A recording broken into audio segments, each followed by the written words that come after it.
Hello বন্ধুরা, আপনাদের স্বাগতম জানাই এই চ্যানেলে। আমি তন্দ্রা তরফদার বলছি। কেমন আছেন আপনারা? অবশ্যই ভালো আছেন। আপনারা কমেন্ট করবেন যাতে আমি ভালো ভালো ভিডিও দিতে পারি আপনাদের জন্য। ঘরে ছিল আলু, সিদ্ধ আলু অনেকটাই বেঁচে গেছিলো, ভাতের সাথে দেওয়াই ছিল, সেটা আর খাওয়া হয়নি। তাই রাতে ভাবলাম নতুন কিছু বানিয়ে ফেলি। সেই আলুগুলোকে গ্রেটারে তেল মাখিয়ে যাতে ইজি সরে যায়, তারপর সেই আলুগুলোকে গ্রেট করে নিলাম। এটাতে দিলাম একটু গোলমরিচ গুঁড়ো, স্বাদ মতো লবণ। এরপরে একে একে সব কিছু দিয়ে দেবো। এরপরে একটু কস্তুরি মেথি দিলাম, ঘরে অ্যাভেলেবেল ছিল কস্তুরি মেথি। এটা আপনারা কারি পাতা কিংবা ধনিয়া পাতা যা কিছু দেওয়া যেতে পারে। আর একটু আলুর দম মশলা, এই টাইপের যে কোনো মশলা দিলে স্পাইসি হয়ে যায়, এর স্বাদটাই পাল্টে যায়। আমি এটা সবসময় দিয়ে থাকি ঘরোয়া জিনিসে। টুকটাক ভাবলাম যে হ্যাঁ, হঠাৎ কী করবে, মেয়ে তো ঘুমিয়ে পড়েছে, ভাবলাম এটাই বানিয়ে ফেলি। খাবে না যতক্ষণ সে, আর গন্ধ শুকে তো মেয়ে পালাই, ঘুম কোথায় গেল, ঠিক উঠে খেয়ে ফেললো। এতে একটু কর্নফ্লাওয়ার মিশিয়ে দিলাম,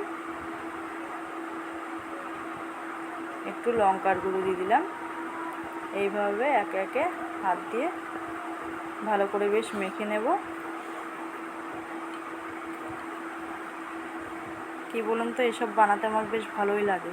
আর আপনারা যখন দেখছেন এটাতে আরও ভালো লাগছে। আপনারা অবশ্যই পাশে থাকবেন আশা করি, আর একটু কমেন্ট করে জানাবেন, তাহলে আমি আরও সাহস পাবো। এটা আর কি মাখা হয়ে গেলে কড়াইতে তেল দিয়ে দিলাম গরম করতে।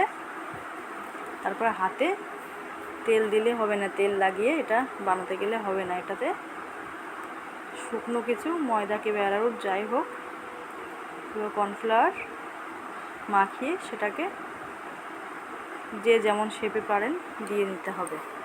আমি এই ফিঙ্গার শেপটাই করেছিলাম, এটাই বেশ ভালো লাগে, ধরে ধরে খাওয়া যায়। তারপর আস্তে আস্তে বেশ ক্রিস্পি, অল্প মিডিয়াম আঁচেই ভাজতে হবে, বেশি দিলেও হবে না, ক্রিস্পি হবে না। তারপর এই যে কিছুটা তুলে নিলাম, প্রথমে ব্যাসটা ভেজে তুলে নিলাম, কিন্তু ভাজতে ভাজতেই দেখি শেষ হয়ে গেল। লাস্ট পর্যন্ত সসের সাথে মাখিয়ে খাওয়া ভিডিওটা দেখা হলো না। তারপরে আবার কিছুটা ছিল, সেটাই ভেজে ফেলছি। একে একে দিয়ে দেব, লো টু মিডিয়াম আঁচেই দিতে হবে। আবার দু একটা ফাটছিল, এটা হলো সমস্যা, ছুটতে যাচ্ছিলো, ওটা দূরে একটু থাকতে হবে সাবধানে, কারণ সবসময় ফাটে না, আবার ফেটে যায় দু একটা।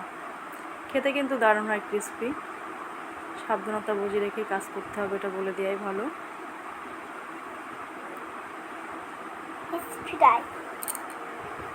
তারপরে দেখুন কেমন ক্রিস্পি হয়েছে, সব তুলে নিলাম। আগের প্লেটটা তো দেখানো হয়নি, তার আগেই খাওয়া হয়ে গেছে, তাই লাস্টে এই প্লেটটাই দেখালাম। দেখুন কি দারুণ হয়েছে, যেমন ক্রিস্পি তেমন টেস্টি।